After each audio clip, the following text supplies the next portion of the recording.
Hello students. इस video से हम लोग कस्टमर रिलेशनशिप मैनेजमेंट ये जो सब्जेक्ट है इसका थर्ड यूनिट स्टार्ट करने जा रहे हैं जिसका नाम है कस्टमर लॉयल्टी। अभी कस्टमर लॉयल्टी क्या होता है उसके बारे में मैंने ऑलरेडी आप लोगों को बताया हुआ है कि कस्टमर लॉयल्टी मतलब जब कोई कस्टमर आपके प्रोडक्ट को रिपीटेडली परचेस करते हैं और आपके प्रोडक्ट के बारे में दूसरों को भी रिकमेंड करते हैं, मतलब वो आपके लिए एडवोकेसी कर रहे हैं, आपके प्रोडक्ट के बारे में पॉजिटिव वर्ड ऑफ माउथ फैला रहे हैं या फिर दूसरों को कन्विंस करे आपका प्रोडक्ट परचेस करने के लिए। उसका मतलब क्या है, आपके कस्टमर जो है आपको लॉयल है। कस्टमर लॉयल्टी काफी इंपॉर्टेंट होती है बिकॉज क्या होता है, कस्टमर लॉयल्टी की वजह से आपके 20% कस्टमर आपका 80% सेल करते हैं।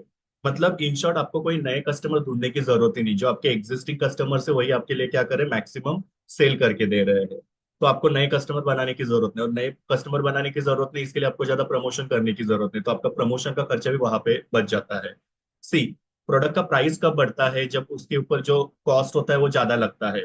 और उसमें सबसे ज्यादा कॉस्ट आपका प्रमोशन का होता है कि कंपनियां क्या करती है, बहुत ज्यादा प्रमोशन करती है, टीवी में ऐड करते हैं, गिफ्ट्स वगैरह देते हैं, डिस्काउंट्स वगैरह देते हैं, ऑफर्स होते हैं। ये सबका जो भी कॉस्ट होता है वो प्राइस में ऐड करके कस्टमर के पास से वसूला जाता है। लेकिन अगर सपोज आपके कस्टमर लॉयल होंगे तो आपको ज्यादा प्रमोशन नहीं करना पड़ेगा, क्योंकि आपके कस्टमर आपके प्रोडक्ट को बार बार परचेस कर रहे हैं, वो आपके प्रोडक्ट के बारे में दूसरों को बता रहे हैं, तो आपको नए कस्टमर्स को ढूंढने की या फिर नए कस्टमर्स क्रिएट करने की जरूरत ही नहीं पड़ेगी। और उसकी वजह से क्या होगा, आपका प्रमोशन ज्यादा नहीं करना पड़ेगा, और प्रमोशन नहीं करना पड़ेगा तो ऑब्वियसली आपका कॉस्ट जो है यहाँ पे कम हो जाएगा। तो इसके लिए कस्टमर लॉयल्टी बढ़ाना काफी जरूरी है। तो उसी को यहाँ पे कस्टमर लॉयल्टी बोलते हैं। तो दो चीजें याद रखना, when customers purchase the product again and again और repeatedly and they recommend about your product to the others, that is called as customer loyalty. अभी यहाँ पे कुछ डेफिनेशन दिए हैं कस्टमर लॉयल्टी को लेके। यहाँ पे पहला डेफिनेशन फिलिप कॉटलर का है। वो कहते हैं कि customer loyalty is the extent to which customer is faithful through the brand and expresses that loyalty through repeat purchase and other positive behaviour. मतलब क्या होता है, कस्टमर लॉयल्टी जो होता है इसमें क्या होता है कि कस्टमर हमारे ब्रांड से काफी फेथफुल रहते हैं, मतलब वो हमारे प्रोडक्ट को बार बार परचेज करते हैं। प्लस जैसे मैंने आप लोगों को बताया कि वो लोग क्या करते हैं, पॉजिटिव बिहेवियर, मतलब हमारे बारे में वो लोग क्या करते हैं, पॉजिटिव बोलते हैं या positive word of mouth spread करते हैं। मतलब जब किसी के साथ भी वो लोग बात करते हैं तो वो हमारे प्रोडक्ट के बारे में अच्छा ही बोलते हैं। सो ये सबको यहाँ पे फिलिप कॉटलर बोलते हैं कस्टमर लॉयल्टी होता है। उसी के साथ यहाँ पे दूसरे भी कुछ डेफिनेशंस दिए तो उसको भी आप लोग रिफर कर सकते हो। अभी हम लोग देखते हैं कि कस्टमर लॉयल्टी के गोल क्या है, कि कस्टमर लॉयल्टी करना क्यों जरूरी है, क्यों एक बिजनेसमैन को कस्टमर लॉयल्टी बढ़ाना जरूरी है। तो उसके बारे में हम लोग देखते हैं कि कस्टमर लॉयल्टी के क्या फायदे होते हैं। सो इसमें सबसे पहले है इंक्रीज कस्टमर बेस, मतलब जितना कस्टमर लॉयल्टी बढ़ेगा उतना ज्यादा क्या होगा, नंबर ऑफ कस्टमर्स बढ़ने में हेल्प होगा। क्योंकि मैंने आप लोगों को बोला कि जो एग्जिस्टिंग कस्टमर्स है वो क्या करेंगे, आपके दूसरे कस्टमर्स क्रिएट करने में आपको हेल्प करेंगे। अभी कैसे हेल्प करेंगे, तो फॉर एग्जांपल सपोज कोई एक कस्टमर है जिसने आपका प्रोडक्ट परचेस किया और उनको आपका प्रोडक्ट जो है काफी अच्छा लगा। और ये जो जमाना है वो सोशल मीडिया का जमाना है। यहाँ पे क्या होता है कि एक कस्टमर को कोई प्रोडक्ट अच्छा लगा तो उसका फोटो जो होता है सोशल मीडिया पे डालते हैं, और फिर उसके बारे में पॉजिटिव कैप्शन में लिखते हैं। फिर वो काफी सारे लोगों तक वायरल होता है और सबको पता चलता है आपके प्रोडक्ट के बारे में। मतलब यहाँ पे क्या हो रहा है कि आपके कस्टमर्स क्रिएट होते जा रहे हैं। सो इस तरीके से जब हम लोग कस्टमर लॉयल्टी करते हैं तो उसका पहला फायदा ये होता है कि इसकी वजह से हमारे नंबर ऑफ कस्टमर जो होते हैं बढ़ने में हेल्प होती है। दूसरा है reducing churn rate. Churn rate का मतलब क्या होता है कि हमारे कस्टमर हमारे पास से जाते नहीं या हमारे हाथ से जाते नहीं है, हमारे कस्टमर जो है हमारे पास ही रहते हैं। तो उसको यहाँ पे चर्न रेट बोलते हैं। तो यहाँ पे देखो वही लिखा है कि churn is the opposite word for the retention. मतलब रिटेंशन मतलब क्या, कि हम लोग कस्टमर्स को क्या कर रहे हैं, रिटेन करके रख रहे हैं। और चर्न का मतलब क्या होता है, हमारे कस्टमर हमारे हाथ से जा रहे हैं। तो यहाँ पे पॉइंट में क्या लिखा है कि जब कस्टमर लॉयल्टी बढ़ती है तो कस्टमर लॉयल्टी बढ़ने की वजह से चर्न कम होता है। तो वो यहाँ पे बताया हुआ है कि आपके कस्टमर जो है वो आपके पास से दूसरे के पास जाएंगे नहीं। ये दूसरा फायदा होता है। Then the next one is growing customer life time value. अभी कस्टमर लाइफ टाइम वैल्यू का मतलब क्या होता है कि जब भी तक कस्टमर हमारे बिजनेस के साथ अटैच रहते हैं तब तक वो हम लोग को कितना प्रॉफिट या कितना वैल्यू कमा के दे रहे हैं। मतलब सपोज अगर कस्टमर हमारे पास 4 साल तक रहते हैं और हर साल वो हमारे पास से 1,000 रुपए का प्रोडक्ट परचेस करते हैं, उससे हमारे कंपनी को 1,000 रुपया का बिजनेस मिल रहा है। सो 4 साल में वो कस्टमर हमको कितना दे रहा है, 4,000 रुपीज। तो वो हो गया कस्टमर लाइफ टाइम वैल्यू। मतलब जितने समय तक कस्टमर हमारे साथ रहेगा उतने समय में वो हमको कितना वैल्यू कमा के देगा, that is called as customer life time value. So जितना कस्टमर लॉयल्टी ज्यादा उतना कस्टमर लाइफ टाइम वैल्यू ज्यादा होगा। मतलब क्या कि कस्टमर लॉयल्टी की वजह से कस्टमर बिजनेस के साथ ज्यादा समय तक रहेगा, और ज्यादा समय तक रहने की वजह से क्या होगा, कस्टमर की वजह से बिजनेस को ज्यादा वैल्यू मिलेगा या बिजनेस ज्यादा प्रॉफिट कमा पाएगा। सो ये पॉसिबल होगा। अगर कस्टमर लॉयल्टी नहीं होगा तो शॉर्ट स्पैन में कस्टमर हमको छोड़ के चले जाएंगे दूसरे एक कॉम्पिटिटर के पास, और हमारा जो कस्टमर लाइफ टाइम वैल्यू वो कम हो जाएगा। Then next one is improving customer satisfaction. Improving customer satisfaction मतलब क्या, कि कस्टमर लॉयल्टी की वजह से क्या होता है, कस्टमर सेटिस्फेक्शन बढ़ता है। अभी यहाँ पे देखो कैसे होता है, कंपनी कस्टमर को अच्छे क्वालिटी के गुड्स देते हैं, उसकी वजह से कस्टमर जो होते हैं उनकी लॉयल्टी बढ़ती है, मतलब वो लोग बिजनेस में लॉन्ग टाइम तक रहते हैं, और उसकी वजह से कस्टमर का सेटिस्फेक्शन जो होता है बढ़ने में हेल्प होता है। सो जितनी कस्टमर लॉयल्टी ज्यादा उतना कस्टमर सेटिस्फेक्शन ज्यादा, बिकॉज यहाँ पे कंपनी क्या कर रही है, कस्टमर को अच्छे क्वालिटी की गुड्स बना के दे रहे हैं। Then increase traffic and frequency. Traffic और फ्रीक्वेंसी का मतलब क्या होता है, कि जितना कस्टमर लॉयल्टी ज्यादा होगा उतना ज्यादा क्या होगा, कस्टमर हमारे पास से प्रोडक्ट को बार बार परचेस करेंगे। मतलब वो हमेशा हमारे पास आएंगे और हमारे पास से हमारा प्रोडक्ट जो परचेस करेंगे, तो उसको बोलते हैं फ्रीक्वेंसी। सो जितना कस्टमर लॉयल्टी ज्यादा, उतना यहाँ पे कस्टमर की परचेस करने की जो फ्रीक्वेंसी है या नंबर ऑफ टाइप कस्टमर हमारे पास आएंगे वो ज्यादा हो। उसके बाद में है इंक्रीजिंग कस्टमर एंगेजमेंट। एंगेजमेंट का मतलब क्या होता है, कस्टमर हमारे बिजनेस के साथ एक अटैच हो जाते हैं, उसको हम लोग बोलते हैं एंगेजमेंट। सो जितना यहाँ पे कस्टमर लॉयल्टी ज्यादा होगा उतना ज्यादा क्या होगा, कस्टमर जो है वो हमारे बिजनेस के साथ एक्टिवली कनेक्टेड रहेंगे, रिलेटेड रहेंगे, और वो हमेशा हमारे बिजनेस के बारे में दूसरों को पॉजिटिव बोलते रहेंगे। सी दो चीजें होती है, एक होता है एंगेज और एक होता है डिसएंगेज। एंगेज मतलब क्या होते हैं, वो लोग होते हैं जो कंपनी के साथ अटैच होते हैं, रिलेटेड रहते हैं या एक्टिव रहते हैं, और वो कंपनी के बारे में हमेशा पॉजिटिव बोलते हैं, कंपनी के हर एक इनिशिएटिव को सपोर्ट करते हैं। लेकिन कुछ ऐसे कस्टमर्स होते हैं जो काफी ज्यादा डिसएंगेज होते हैं। डिसएंगेज मतलब वो हमेशा कंपनी के बारे में नेगेटिव बोलते हैं। सो जितना हम लोग कस्टमर लॉयल्टी बढ़ाएंगे उतना ज्यादा क्या होगा, कस्टमर एंगेजमेंट बढ़ने में हेल्प होगा। Next point is encouraging ambassadorship. अभी एम्बेसडर क्या होते हैं, सो आप लोगों ने ब्रांड एम्बेसडर सुना होगा, जैसे कि लॉरियल पेरिस है, तो लॉरियल पेरिस की ब्रांड एम्बेसडर जो है वो ऐश्वर्या राय है। या ऐसे आप लोग देखते हो कि अमिताभ बच्चन जो है वो भी काफी सारे प्रोडक्ट के ब्रांड एम्बेसडर है, जैसे पार्कर पेन वगैरह हो गया या नवरत्न तेल हो गया, उसके वो ब्रांड एम्बेसडर है। आलिया भट्ट अगर आप लोग देखोगे तो वो भी काफी सारे प्रोडक्ट की ब्रांड एम्बेसडर है, जैसे गार्नियर के प्रोडक्ट्स की वगैरह वो ब्रांड एम्बेसडर है।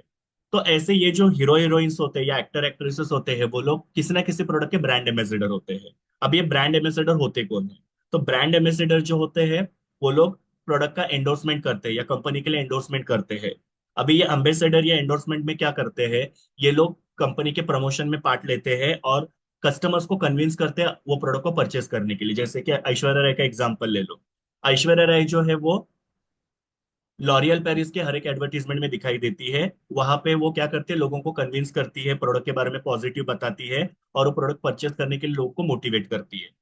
सो यहाँ पे वही बताया कि जब हमारे कस्टमर लॉयल होते हैं तो हमारे कस्टमर क्या करते हैं, दूसरों को रिकमेंड करते हैं हमारे प्रोडक्ट के बारे में, वो हमारे लिए हमारे एम्बेसडर हो जाते हैं। देखो अगर किसी फिल्म स्टार को या फिर किसी स्पोर्ट्स पर्सनालिटी को मैं एज अ ब्रांड एम्बेसडर लूंगा तो वहां पे मुझे करोड़ों खर्चा करना पड़ेगा, उनको मुझे पे करना पड़ेगा हेफ्टी फीस वगैरह। लेकिन अगर सपोज मेरे कस्टमर्स लॉयल होंगे तो वो लोग क्या करेंगे, मेरे लिए फ्री में positive word of mouth spread करेंगे। फिर वो पर्सनली भी हो सकता है, मतलब एक कस्टमर दूसरों को बताएगा, दूसरा तीसरे को, तीसरा चौथे को, ऐसे भी हो सकता है, और सोशल मीडिया या ऑनलाइन के थ्रू भी कर सकते हैं। सो जितना ज्यादा कस्टमर लॉयल्टी बढ़ेगा उतना ज्यादा ब्रांड एम्बेसडरशिप जो है वो बढ़ने में हेल्प हो जाएगा।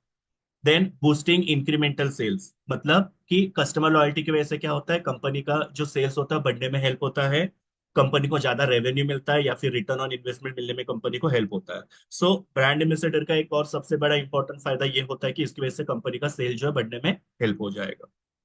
नेक्स्ट है increasing average basket size and spend. इसका मतलब क्या होता है, कि जब कस्टमर हमारे साथ लॉयल होते हैं तो उसकी वजह से क्या होगा, कि कस्टमर हमेशा हमारे पास से क्या करेंगे, ज्यादा से ज्यादा परचेस करने की कोशिश करेंगे।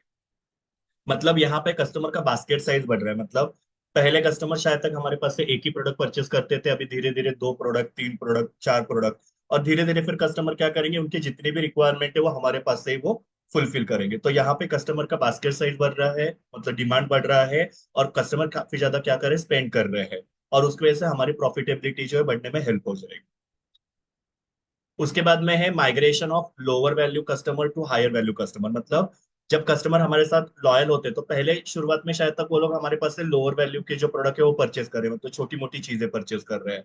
फिर धीरे धीरे वो लोग क्या करेंगे, जैसे उनका ट्रस्ट बिल्डिंग होगा वैसे वो हमारे पास से हायर वैल्यू के गुड्स जो है वो भी परचेस करना शुरू कर देंगे। तो देखो ये सारे यहाँ पे इंपॉर्टेंस होते हैं या गोल होते हैं कस्टमर लॉयल्टी के।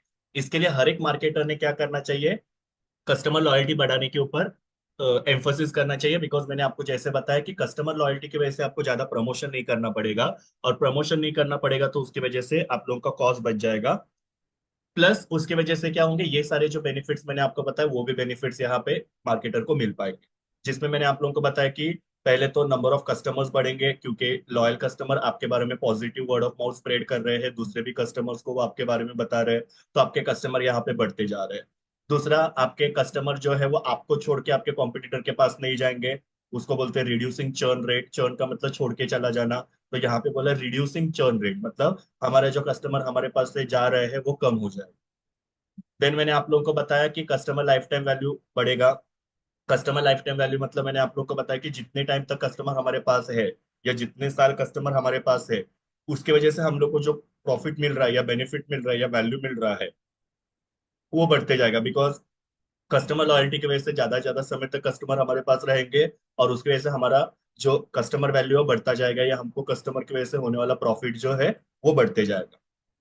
कस्टमर सेटिस्फेक्शन भी यहाँ पे बढ़ते जाएगा, बिकॉज हम लोग कस्टमर्स को क्या करेंगे, अच्छी क्वालिटी के गुड्स ऑफर करेंगे, उसकी वजह से कस्टमर सेटिस्फेक्शन बढ़ेगा।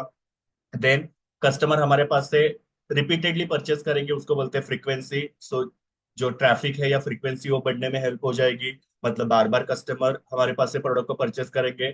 कस्टमर हमारे साथ एंगेज होंगे, मतलब अटैच हो जाएंगे, वो हमेशा हमारे कंपनी के बारे में पॉजिटिव बोलेंगे और कंपनी के हर एक इनिशिएटिव को सपोर्ट करेंगे। उसके बाद में है एम्बेसडरशिप। एम्बेसडर्स वो होते हैं जो कंपनी का प्रमोशन करते हैं, कंपनी के बारे में दूसरों को रिकमेंड करते हैं, कंपनी के प्रोडक्ट के बारे में जानकारी देते हैं। सो यहाँ पे कस्टमर अगर हमारे लॉयल रहेंगे तो वो हमारे लिए एम्बेसडर का काम करेंगे, और हम लोग को किसी भी सेलिब्रिटीज वगैरह जो है उनको एम्बेसडर बना के उनको ज्यादा हेफ्टी फीस वगैरह देने की जरूरत पड़ेगी नहीं। देन बूस्टिंग इंक्रीमेंटल सेल्स, मतलब हमारा सेल जो है बढ़ेगा, हमारा रेवेन्यू बढ़ेगा, रिटर्न ऑन इन्वेस्टमेंट बढ़ेगा। प्लस कस्टमर हमारे पास से मैक्सिमम परचेस करेंगे, और यहाँ पे हमारे कस्टमर जो हमारे पास से पहले लोअर वैल्यू के गुड्स परचेस करते थे, अभी हमारे पास से हायर वैल्यू की गुड्स भी परचेस करेंगे, बिकॉज कहीं ना कहीं पे कस्टमर का माइंड में हमारे बारे में एक पॉजिटिव इमेज जो है या इम्पैक्ट जो है वो क्रिएट होगा। अभी नेक्स्ट क्वेश्चन यहाँ पे दिया है, strategies for customer loyalty development, मतलब कस्टमर लॉयल्टी डेवलप करने के लिए कंपनियां क्या कर सकती है। सो ये क्वेश्चन जो है इसको यहाँ पे केस स्टडीज के थ्रू एक्सप्लेन किया हुआ है। इसको आप लोग इन जनरल भी लिख सकते हो कि कंपनियां क्या करती है कस्टमर की लॉयल्टी को बढ़ाने के लिए। सो आप लोग ये केस स्टडी के थ्रू समझो, या फिर ये केस स्टडी में इन्होंने जो स्ट्रेटेजी यूज किया है उसको आप अलग से पॉइंट बना के भी लिख सकते हो। अभी जैसे पहले बताया हुआ है स्टारबक्स के बारे में कि स्टारबक्स किस तरीके से कस्टमर लॉयल्टी बढ़ा रहा है, तो यहाँ पे देखो लिखा हुआ है, Starbucks reward programme embraces the customer by offering free drinks and the food with every purchase. मतलब यहाँ पे क्या है, स्टारबक्स के वो कस्टमर जो है जितनी बार वहां से कॉफी परचेस करेंगे या जो भी फूड आइटम वगैरह वो लोग परचेस करेंगे उतना उनको रिवॉर्ड मिलेगा।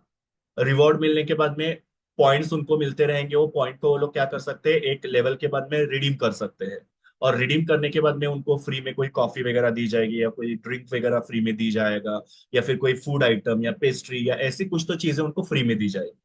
सो देखो यहाँ पे जितनी बार कस्टमर स्टारबक के पास से बेवरेजेस परचेस कर रहे हैं या कोई फूड आइटम परचेस कर रहे हैं, उतनी बार कस्टमर को पॉइंट्स मिलते जाएंगे, और वो पॉइंट्स को रिडीम करके कस्टमर क्या कर सकते हैं, कोई ना कोई उनको ऑफर फ्री में गिफ्ट वगैरह दिया जा सकता है। अभी ये कैसे वर्क होता है, देखो यहाँ पे उन्होंने लिखा हुआ है, to earn loyalty point customers need to order और pay using the Starbucks app. अभी यहाँ पे उन्होंने क्या किया, अपना एक ऐप बनाया हुआ है, और जितनी बार कस्टमर उनके पास से प्रोडक्ट परचेस करेंगे वो ऐप के थ्रू वो लोग क्या करेंगे, ऑर्डर प्लेस करेंगे और पे करेंगे। इससे क्या होगा कि स्टारबक को पता चलेगा कि एक पर्टिकुलर कस्टमर ने हमारे पास से कितनी बार परचेस किया है। They can then redeem those stars to get the free drink food और इवन द स्टारबक मर्केंडाइज। मतलब क्या कि यहाँ पे उन्होंने बताया कि वो लोग ऐप से क्या करेंगे, ऑर्डर प्लेस करेंगे और पेमेंट वगैरह करेंगे, और उनको पॉइंट्स मिलेंगे। और वो पॉइंट को बाद में रिडीम करके उनको कोई फ्री ड्रिंक्स वगैरह या फूड आइटम या फिर मर्केंडाइज, मतलब उनके जो ग्लासेस वगैरह होते हैं जिसको टम्बलर बोलते हैं, वो वगैरह उन लोगों को वहां पे मिल सकता है फ्री में। सो इस तरीके से स्टारबक्स जो है उन्होंने अपने यहाँ पे कस्टमर लॉयल्टी जो है वो मेंटेन की हुई है। दूसरा एग्जांपल यहाँ पे मास्टर कार्ड का दिया है, जो काफी सारे जो लोग वर्किंग लोग हैं उनके पास ये मास्टर कार्ड जो होते हैं वो रहते ही हैं। तो यहाँ पे देखो क्या लिखा है, Mastercard offers easy and accessible payment option to enhance the customer loyalty. उन्होंने काफी सारा पेमेंट ऑप्शन जो है इजी कर दिया है, मतलब यहाँ पे आप लोग क्या कर सकते हो, इजीली पेमेंट जो है वो कर सकते हो। अब ये कैसे काम करता है देखो, they have programme like Masterpass, a digital wallet service to give their customer the convenience and security of a single payment system accessible at their fingertip. मतलब यहाँ पे क्या होता है देखो, डिजिटल वॉलेट के थ्रू हम लोग यहाँ पे इजीली पेमेंट कर सकते हैं। एक ही हम लोग यहाँ पे क्या कर सकते हैं, जो डिजिटल वॉलेट है उसके थ्रू हम लोग अलग अलग टाइप के पेमेंट्स वगैरह कर सकते हैं। तो उससे क्या हो जाएगा, कस्टमर को काफी ज्यादा कन्वीनियंस मिलेगी, कस्टमर को अलग अलग जो है वो ऐप वगैरह यूज नहीं करने पड़ेंगे, एक ही ऐप से सारे जो पेमेंट्स है वो हो जाएंगे यहाँ। सो इसकी वजह से भी क्या हो रहा है, कस्टमर लॉयल्टी बढ़ती जा रही है।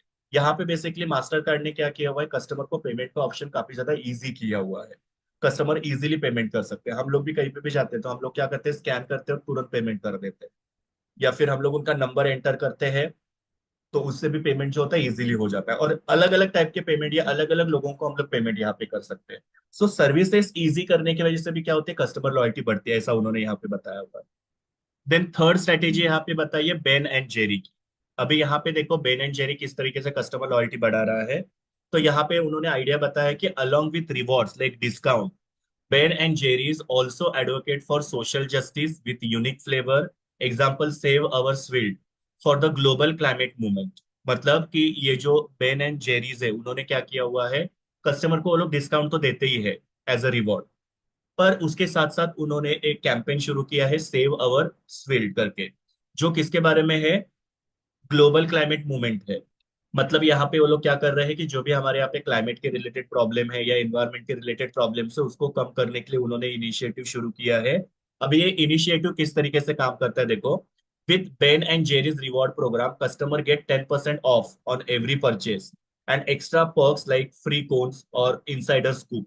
मतलब यहाँ पे उन्होंने पहले डिस्काउंट के बारे में बताया कि कस्टमर जितनी भी बार वो लोग प्रोडक्ट को परचेस करेंगे उनके पास से, सो 10% ऑफ उनको मिलता है, प्लस उनको फ्री कोन वगैरह मिलता है या इनसाइडर स्कूप वगैरह उन लोगों को फ्री में मिल जाता है। प्लस उन्होंने देखो यहाँ पे लिखा हुआ है they donate the sales to the charity that support to the environment social program animal welfare and other causes. मतलब वो लोग अपने प्रॉफिट का कुछ हिस्सा जो है चैरिटी के लिए देते हैं, जहाँ पे वो लोग किन के लिए पैसा डोनेट करते हैं देखो, एनवायरमेंट सपोर्ट करने के लिए जो भी मूवमेंट्स है उनके लिए वो लोग चैरिटी करते हैं, सोशल प्रोग्राम्स के लिए वो लोग चैरिटी करते हैं, एनिमल्स के लिए वगैरह वो लोग चैरिटी करते हैं, और दूसरे भी बहुत सारे एनवायरमेंट के रिलेटेड या सोशल कॉजेज जो उसके लिए वो लोग चैरिटी करते हैं। तो देखो यहाँ पे ये लोग सिर्फ डिस्काउंट देके ही कस्टमर लॉयल्टी नहीं बढ़ा रहे, तो कहीं ना कहीं पे सोशल इश्यूज या सोशल जस्टिस के थ्रू वो लोग यहाँ पे क्या कर रहे हैं, अपनी कस्टमर लॉयल्टी बढ़ा रहे हैं। बिकॉज आजकल क्या होते जा रहा है कि कस्टमर जो है वो काफी ज्यादा सोशली अवेयर होते जा रहे हैं, उनको पता है कि कौन सी कंपनी सोसाइटी को सपोर्ट कर रही है और कौन सी कंपनी सोसाइटी को सपोर्ट नहीं कर रही है। सो जो कंपनियां सपोर्ट नहीं करती है सोसाइटी के डेवलपमेंट के लिए, उनको फिर कस्टमर भी आजकल सपोर्ट करते नहीं है। और जो कंपनियां समाज के लिए काम कर रही है, समाज को चैरिटी वगैरह कर रही है, डोनेशंस वगैरह दे रही है, उसको कस्टमर जो है वो यहाँ पे सपोर्ट कर रहे हैं। तो ये बेन एंड जेरी का काफी ज्यादा एक अच्छा स्ट्रैटेजी है लिखा हुआ है। Next example is of North Face. अभी नॉर्थ फेस देखो क्या करता है यहाँ पे, the North Face customer loyalty scheme offers excellent personalisation. अभी पर्सनलाइजेशन मतलब आप लोगों को पता है, काफी बार हमने डिस्कस किया है कि इंडिविजुअल कस्टमर को जैसे चाहिए वैसे प्रोडक्ट बना के यहाँ पे ऑफर किया जाता है। मतलब यहाँ पे स्टैंडर्डाइज प्रोडक्ट बना के सब कस्टमर को एक ही जैसा प्रोडक्ट नहीं दिया जाता है, तो ईच कस्टमर जैसे उनको प्रोडक्ट चाहिए वैसे उनको बना के ऑफर किया जाता है। Means every customer will get the product as per their needs requirements choices, वैसे उनको प्रोडक्ट दिया जाता है। अभी यहाँ पे इनका जो कस्टमर लॉयल्टी प्रोग्राम है वो कैसे चलता है देखो, customers can earn points by making the purchases. मतलब जितनी बार वो लोग शॉपिंग करेंगे उतनी बार उनको पॉइंट्स मिलेंगे। अटेंडिंग न्यू फेस इवेंट्स, अभी यहाँ पे ये लोग क्या करते हैं, न्यू फेस के जितने भी इवेंट्स होते हैं अलग अलग टाइप के उसको वो अटेंड कर सकते हैं। Plus downloading the brands app, मतलब न्यू फेस का अगर वो लोग ऐप डाउनलोड करते हैं तो उसके लिए भी उन लोगों को रिवॉर्ड दिया जाता है। Using the reusable bag in the store, मतलब अगर वो लोग रीयूजेबल बैग लाते हैं तो उसके लिए भी उनको रिवॉर्ड दिया जाता है। और even just by checking in at certain location, मतलब क्या, कुछ ऐसे लोकेशन है वहां पे अगर सिर्फ कस्टमर जाके भी आते तो भी उनको वहां पे रिवॉर्ड दिया जाता है। तो इस तरीके से ये लोग क्या करते हैं, ऐसे यहाँ पे अलग अलग मेथड्स यूज कर रहे हैं कस्टमर की लॉयल्टी को बढ़ाने की। And the last one is the Body Shop. अभी बॉडी शॉप क्या करता है, देखो यहाँ पे, the Body Shop has an excellent integrating programme that allows customers to donate their rewards from purchases to many of the brands partner charity। इसका मतलब क्या है कि यहाँ पे जितने भी प्रोडक्ट आप लोग परचेस करोगे उसके लिए आप लोगों को कुछ रिवॉर्ड मिलेगा, और वो रिवॉर्ड को क्या कर सकते हैं कि इनके कुछ ब्रांड पार्टनर्स चैरिटी है उनको वो जो रिवॉर्ड्स है वो डोनेट कर सकते हैं। मतलब कस्टमर जब भी बॉडी शॉप से कुछ भी परचेस करेंगे तो उनको यहाँ पे रिवॉर्ड मिलेगा, और कस्टमर अगर चाहे तो वो रिवॉर्ड को वो लोग क्या कर सकते हैं, उनके जो पार्टनर चैरिटीज है जिनके साथ उन्होंने टाई अप किया है उनको वो लोग कस्टमर क्या कर सकते हैं, वो जो रिवॉर्ड है वो डोनेट कर सकते हैं। मतलब यहाँ पे देखो क्या हो रहा है कि कस्टमर को यहाँ पे रिवॉर्ड मिल रहा है, प्लस कस्टमर के हाथों से यहाँ पे सोशल एक्टिविटीज के लिए वगैरह वो रिवॉर्ड जो है दिया जा रहा है। तो इससे भी क्या होगा, कस्टमर को एक अच्छा फील होगा। ये भी एक नया इनिशिएटिव है जहाँ पे कंपनी डायरेक्टली चैरिटी नहीं कर रही है, कंपनी कस्टमर्स को रिवॉर्ड दे रही है, और उसमें से फिर कस्टमर जो है वो रिवॉर्ड जो है चैरिटी के लिए शेयर कर सकता है। अभी ये कैसे काम करता है देखो यहाँ पे, not only does it help to choose the charity, but it also helps solidify the company's brand image as socially conscious। मतलब यहाँ पे कस्टमर जिसको भी चैरिटी करना चाहता है कर सकता है, कस्टमर की चॉइस के ऊपर डिपेंड है, प्लस यहाँ पे कंपनी की इमेज भी काफी अच्छी बन रही है सोशल। तो इस तरीके से यहाँ पे 5 एग्जांपल्स दिए हैं कि किस तरीके से अलग अलग कंपनियां कस्टमर लॉयल्टी डेवलप करने के लिए अलग अलग स्ट्रेटेजीज फॉलो कर रही है। उसके बाद में नेक्स्ट क्वेश्चन है यहाँ पे, role of social media in changing customer loyalty. ये काफी इंपॉर्टेंट है। सोशल मीडिया के बारे में मैंने आप लोगों को थोड़ी देर पहले ही बताया।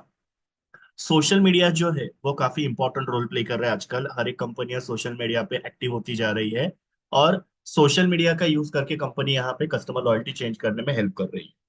तो वो कैसे कर रही है, तो उसके बारे में यहाँ पे दिया हुआ है। Increase brand visibility. मतलब क्या हो रहा है देखो, सोशल मीडिया की वजह से ब्रांड विजिबिलिटी जो है बढ़ती जा रही है। मतलब लोग ज्यादा से ज्यादा आपके ब्रांड को रिकॉग्नाइज कर रहे हैं, आपकी ब्रांड जो है विजिबल हो रही है, लोगों को आपके ब्रांड के बारे में पता चल रहा है। जैसे आप लोग इंस्टाग्राम वगैरह यूज करते हो, फेसबुक वगैरह यूज करते हो, तो आप लोगों को पता है कि काफी सारे नए नए ब्रांड जो जिसके बारे में हम लोग को पता चल गया है, जो पहले हम लोग को उनके बारे में पता नहीं था। तो न्यू ब्रांड जो भी आ रहे हो सोशल मीडिया की वजह से उनकी विजिबिलिटी जो है बढ़ती जा रही है। तो वही यहाँ पे बताया हुआ है कि सोशल मीडिया जो है वो नए ब्रांड्स को विजिबिलिटी दे रहा है, मतलब नई ब्रांड्स उनको जान रही है, और उसकी वजह से क्या हो रहा है, कस्टमर लॉयल्टी जो है नए ब्रांड्स की तरफ बढ़ती जा रही है। क्योंकि सोशल मीडिया के वजह से नए ब्रांड्स के बारे में लोगों को पता चल रहा है, और लोग फिर क्या कर रहे हैं, वो ब्रांड्स के पास से प्रोडक्ट को परचेस कर रहे हैं और रिपीटेडली परचेस कर रहे हैं। प्लस सोशल मीडिया पे लोग क्या करते हैं, उस ब्रांड्स के बारे में उनको अगर वो ब्रांड अच्छा लगा तो दूसरों को भी वो शेयर करते हैं। तो कहीं ना कहीं पे यहाँ पे क्या हो रहा है कि सोशल मीडिया जो है आपकी ब्रांड लॉयल्टी बढ़ाने में हेल्प कर रहा है, बिकॉज सोशल मीडिया की वजह से क्या हो रहा है, आपकी ब्रांड विजिबिलिटी जो बढ़ रही है। दूसरा है direct engagement with the audience. मतलब यहाँ पे क्या होता है, सोशल मीडिया की वजह से कंपनियां जो है वो डायरेक्टली ऑडियंस के साथ क्या हो रहे हैं, एंगेज हो रहे हैं, अटैच होते जा रहे हैं, या कस्टमर्स के साथ कंपनियां जो डायरेक्टली रिलेटेड होते जा रहे हैं। यहाँ पे कस्टमर के जो भी डाउट्स है, या कस्टमर की जो भी क्वेरीज है, कस्टमर को कोई इन्फॉर्मेशन चाहिए, तो कंपनी यहाँ पे उनको डायरेक्टली वो इन्फॉर्मेशन प्रोवाइड कर सकते हैं। जैसे कि आप लोगों को पता है कि सपोज आपकी कोई कंपनी है, उसका आपने कोई पोस्ट जो है वो इंस्टाग्राम के ऊपर शेयर किया, तो वहां पे कमेंट्स के थ्रू कस्टमर अपने जो भी इन्फॉर्मेशन है वो पूछ सकते हैं, और कंपनी वो इन्फॉर्मेशन को आंसर दे सकते हैं। उसी को यहाँ पे बोलते हैं direct engagement with the audience. इससे भी क्या होता है, कस्टमर लॉयल्टी बढ़ने में हेल्प होता है। पहले जब सोशल मीडिया नहीं था तो वहां पे क्या होता था, कंपनी सिर्फ अपना प्रमोशन करती थी एडवर्टीजमेंट के थ्रू वगैरह, और वन वे कम्युनिकेशन हो पाता था। वन वे मतलब क्या, कंपनी इंफॉर्मेशन दे रही थी और कस्टमर को वो सुनना पड़ता था, और कस्टमर को वहां पे अगर कोई काउंटर क्वेश्चन करने तो वो नहीं कर पा रहे थे। लेकिन अभी टू वे कम्युनिकेशन हो रहा है कि यहाँ पे सोशल मीडिया पे कंपनी अपने पोस्ट वगैरह डालती है, जिसके थ्रू कस्टमर जो अपने कमेंट के थ्रू, या फिर लाइक्स के थ्रू, या फिर दूसरे जो रिव्यूज वगैरह जो होते हैं उसके थ्रू यहाँ पे कंपनियां क्या कर रही है, कस्टमर के साथ टू वे कम्युनिकेशन कर रही है।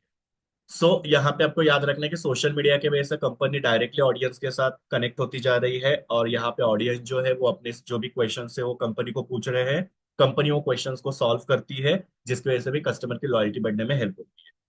Then content creation and story telling. Social media की वजह से क्या हो रहा है, अलग अलग टाइप के कंटेंट क्रिएट होते जा रहे हैं, जैसे कि पोस्ट बनाए जा रहे हैं, वीडियोस बनाए जा रही है, स्टोरीज बनाई जा रही है, इमेजेस वगैरह बनाए जा रहे हैं।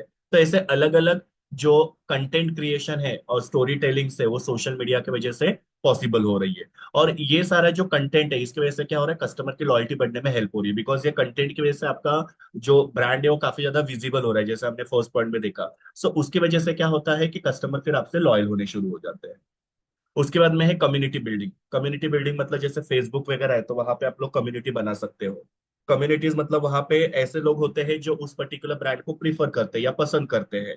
बेसिकली उस कम्युनिटी के अंदर क्या होता है, ऐसे लोग होते हैं जो लाइक माइंडेड होते हैं। लाइक माइंडेड का मतलब क्या होता है, उन लोगों के सबके जो एक्सपेक्टेशंस होते हैं या सबकी जो रिक्वायरमेंट्स होती है वो सेम होती है। For example suppose Nike brand है, सो नाइकी ब्रांड ने क्या किया, फेसबुक के ऊपर अपने कम्युनिटी बनाया। तो उस कम्युनिटी के अंदर सारे वही लोग होंगे जो नाइकी को पसंद करते हैं। फिर नाइकी वहां पे क्या कर सकता है, जो भी उनके नए नए प्रोडक्ट्स आ रहे हैं या अपडेट्स आ रहे हैं, कंपनी कोई नया इनिशिएटिव ले रही है, उसके बारे में उस कम्युनिटी में कंपनी क्या कर सकती है, पोस्ट वगैरह, वीडियो वगैरह या इमेजेस वगैरह शेयर कर सकती है। तो इससे भी कस्टमर लॉयल्टी बढ़ने में हेल्प हो सकती है। सो बेसिकली कम्युनिटी का मतलब क्या होता है, ग्रुप बनाना। जैसे व्हाट्सएप पे वगैरह हम लोग ग्रुप बना सकते हैं, वैसे ही कंपनियां क्या कर सकते हैं, अलग अलग जगह पे अपने ग्रुप्स बना सकते हैं अपने कस्टमर्स की, जिसके अंदर ऐसे कस्टमर्स होते हैं जो कंपनी के बारे में पॉजिटिव सोचते हैं या कंपनी के वो काफी लॉयल कस्टमर्स होते हैं। तो ऐसी कम्युनिटी बनाने की वजह से भी क्या होता है, कस्टमर लॉयल्टी बढ़ाने में हेल्प हो सकता है। Then feedback and market insight, मतलब सोशल मीडिया जो है वो क्या करता है, कंपनी को फीडबैक प्रोवाइड करता है कि कंपनी के प्रोडक्ट के बारे में कस्टमर्स का क्या कहना है। अब ये फीडबैक जो है कमेंट्स के थ्रू, रिव्यू के थ्रू या डायरेक्ट मैसेजेस वगैरह के थ्रू भी कंपनी कस्टमर के पास से ले सकती है। उससे क्या होगा, कंपनी को काफी सारे मार्केट इंसाइट्स मिलेंगे। मार्केट इंसाइट्स का मतलब क्या होता है कि कंपनी को पता चलेगा कि मार्केट में लोगों की रिक्वायरमेंट क्या है, लोग हमारे प्रोडक्ट के बारे में क्या सोचते हैं या लोगों के और क्या चॉइसेस है, प्रेफरेंसेस है, वो कंपनी को पता चलेगा। और उसके हिसाब से कंपनी क्या करेगी, अपने प्रोडक्ट में और अपने सर्विसेज में इंप्रूवमेंट करेगी। और इससे कंपनी क्या करेगी, और बेटर प्रोडक्ट और सर्विस कस्टमर को देगी, उससे कस्टमर जो है वो काफी ज्यादा लॉयल होने में हेल्प हो सकता है। सो सोशल मीडिया की वजह से क्या हो रहा है, कंपनी फीडबैक ले पा रही है, कंपनी को मार्केट के इनसाइट्स पता चल रहे हैं, और उसकी वजह से कंपनी अपने प्रोडक्ट में चेंजेस कर रही है, मॉडिफिकेशंस कर रही है या इंप्रूवमेंट कर रही है, और उससे कस्टमर जो है वो यहाँ पे लॉयल होने में हेल्प होता है। Next one is viral marketing. अभी वायरल मार्केटिंग आप लोगों को पता होगा कि यहाँ पे क्या होता है, सोशल मीडिया के थ्रू कुछ सेकेंड्स में, कुछ मिनट्स में या कुछ आवर्स में आपका जो प्रोडक्ट है वो काफी ज्यादा वायरल होता है। बिकॉज आप कुछ ऐसे मार्केटिंग करते हैं या कुछ ऐसा आपके जो इमेजेस होते हैं या कंटेंट होता है उसके अंदर कुछ ऐसा कंटेंट डालते हो जिसकी वजह से लोग उसको क्या करते हैं, शेयर करते जाते हैं। और कुछ ही समय में क्या होता है, आपका प्रोडक्ट इतना वायरल होता है कि मिलियंस ऑफ लोगों तक आपका प्रोडक्ट जो है या सर्विस है जो उसके बारे में इंफॉर्मेशन पहुंच जाता है।